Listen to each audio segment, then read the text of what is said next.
Com muita satisfação, eu estou recebendo o primeiro pré-candidato aqui no estúdio, o primeiro pré-candidato a presidente. Ele é jovem, mas tem uma trajetória já relevante na política nacional. Renan Santos, do Partido Missão. Seja bem-vindo, Renan. Satisfação de estar com você. A satisfação é toda minha. Você está aqui na Bahia há poucos dias dessa vez, mas já deu para fazer um panorama de como você está vendo o Estado. O que é que você está achando da Bahia, Renan? Eu estou achando a Bahia triste. Salvador, em especial, eu estou achando um local triste. Eu já morei aqui em 2008, em Estela Maris. Estela Maris, já trabalhei em Simões Filho, na parte do Distrito Industrial de Aratu. Sim.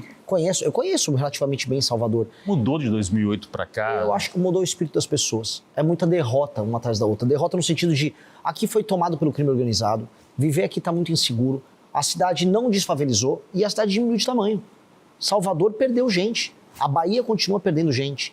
Então, em grande medida, as grandes apostas, não, a Bahia vai estourar, eu ouvia isso. Eu vim trabalhar aqui à época com um clima de, não, agora a Bahia vai pegar, a coisa vai pegar no tranco. E não pegou no tranco.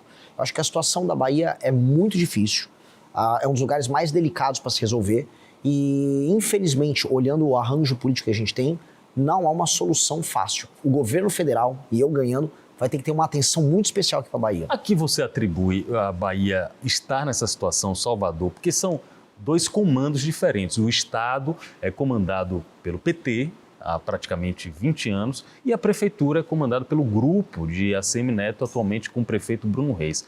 Você acha que dessa briga do Rochedo contra o mar, a população está levando a pior? Mas com certeza. O primeiro problema é o seguinte, você tem um modelo antigo, que é um modelo meio coronelista das grandes famílias aqui.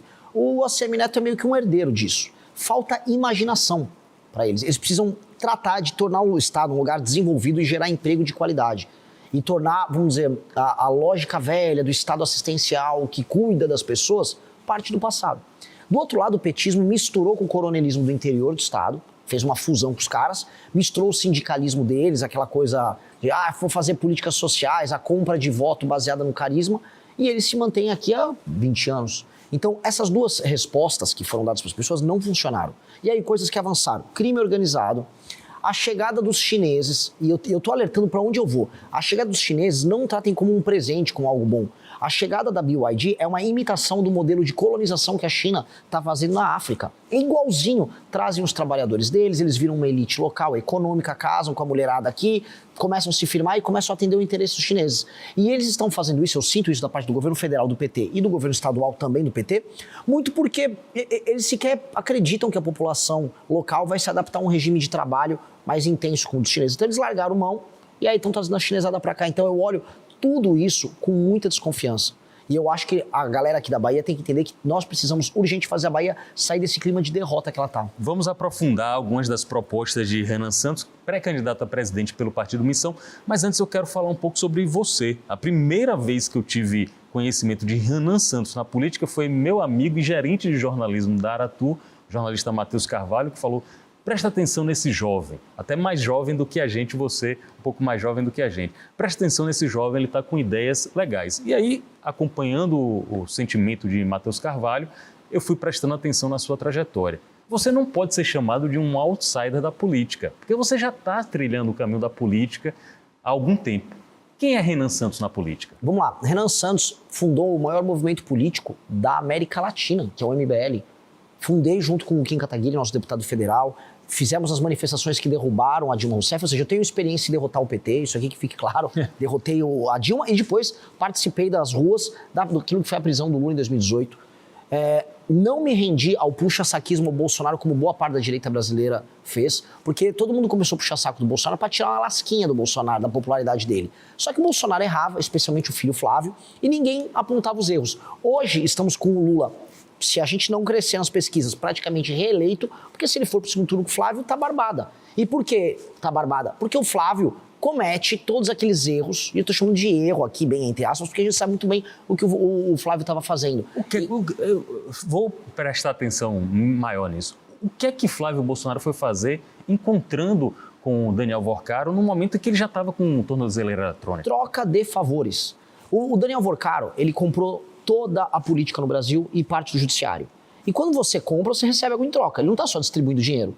Ele mandou dinheiro para o Guido Mantega para ser consultor dele, Justamente porque o Manteiga ofereceu o quê? Contato com o Lula.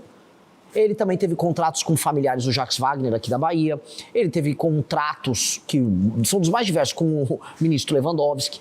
Ele teve contrato com outros ministros do STF, o Alexandre de Moraes, acho que é o exemplo mais claro. E ele tinha um contrato porque ele buscava ter algo em troca. Contato, proteção, inserção no governo. Com o Flávio Bolsonaro ele também teve um contrato. Repare, é um contrato multimilionário do tamanho do contrato do Alexandre de Moraes. E ele não vai querer nada em troca? O que o Flávio ofereceu em troca? Muitas pessoas dizem que foi aquela MP que foi emitida em 2022, durante o governo do pai do Flávio, do Jair, que aumentou o crédito cesta, que aumentou os créditos consignados, que manteve o Banco Master vivo dali em diante. Então, é bom ficar de olho, porque quando descobrirem, a casa do Flávio vai cair. Já está caindo, mas vai cair. E não é muito interessante que a gente está aqui na Bahia e a casa do Flávio está caindo por conta de Trancoso, que aparentemente ele veio aqui para Trancoso tratar de assuntos Dizem que tem vídeos, né? Sim. Até agora não saiu nada. Vídeos bem complicados. E também, por conta, não vamos nos esquecer, do crédito cesta, que aumentou o crédito aqui e começou aqui na Bahia.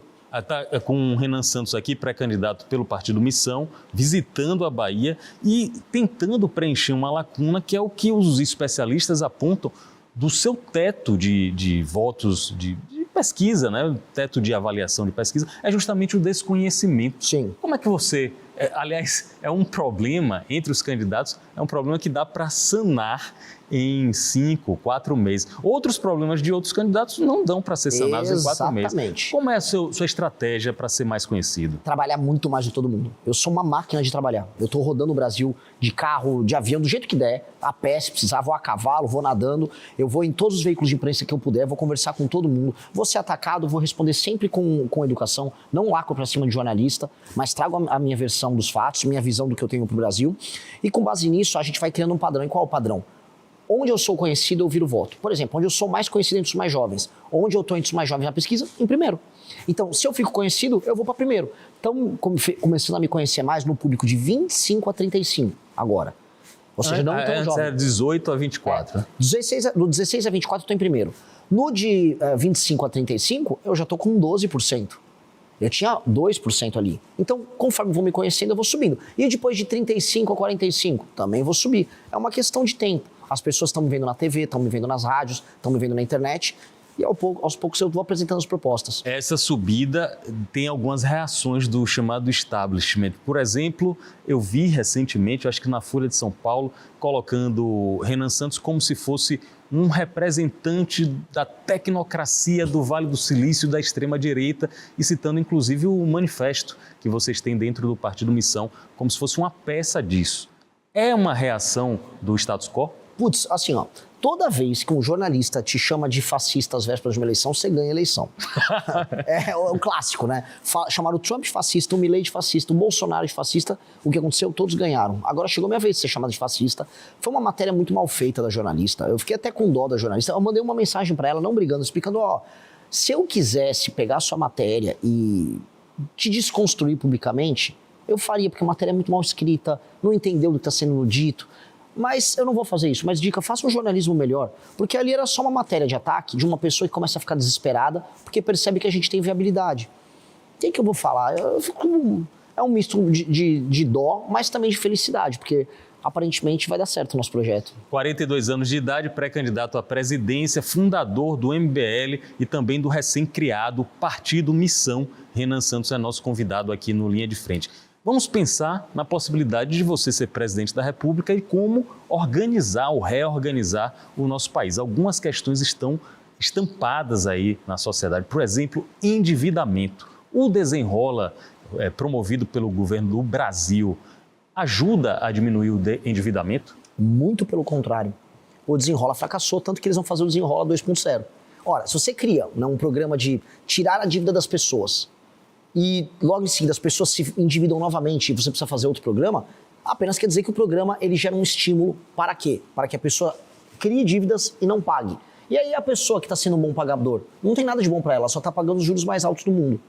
Porque quando você mistura o spread bancário, que é o gasto que o banco tem e o que ele te cobra, com os juros, pô, aqui no Brasil é uma tortura. Você mostra para os gringos e fala, não, é impossível, vocês estão mentindo. Quando você mostra o cheque especial que existe no Brasil, gringo nenhum acredita. Eles acham que é piada, eles acham que estão de brincadeira.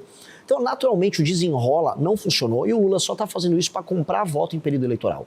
Como a gente resolve esse problema de vez? Não é com desenrola, que é mentira, é enganação.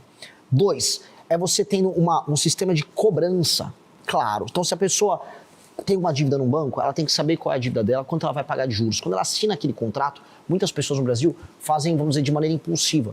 Você não pode permitir que a pessoa faça essa medida de maneira impulsiva, que ela pode perder tudo. Vou dar algum exemplo. Até crédito consignado no Brasil tem juros que não fazem sentido, porque o crédito consignado, a garantia dele é um valor, por exemplo, uma aposentadoria, que é líquido e certa. O juros tinha que ser baixinho. O crédito sexta estava cobrando 6% ao mês. É roubo, só que as pessoas fazem porque elas não têm matemática financeira, elas não aprendem. Ou é isso, ou é o agiota, ou é o Exato. cigano. Se bem que assim, né, o agiota está até mais barato, dependendo do caso, né?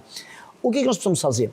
O Brasil precisa desesperadamente fazer uma reforma fiscal que diminua as despesas, para que aí a trajetória da dívida com o PIB, essa curva ela diminua, a gente saiba que o Brasil tem a condição de pagar suas contas e a gente abaixa os juros. Abaixando os juros, contrair dívida para o Brasil não vai ficar tão caro. Aí o brasileiro consegue pagar as dívidas que ele contraiu. Isso nós precisamos fazer desesperadamente. Quando se fala em ajuste de contas no Brasil, muito dos progressistas dizem já estão falando em acabar ou reduzir o alcance dos programas sociais como o Bolsa Família.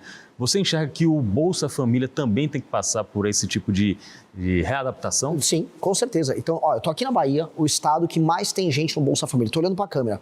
Presta muita atenção. Se você tem 25, 30 anos, você é homem e você está no Bolsa Família e eventualmente alguém pediu um emprego para você, falar, não precisa, eu vou fazer meu bico, a tua casa vai cair.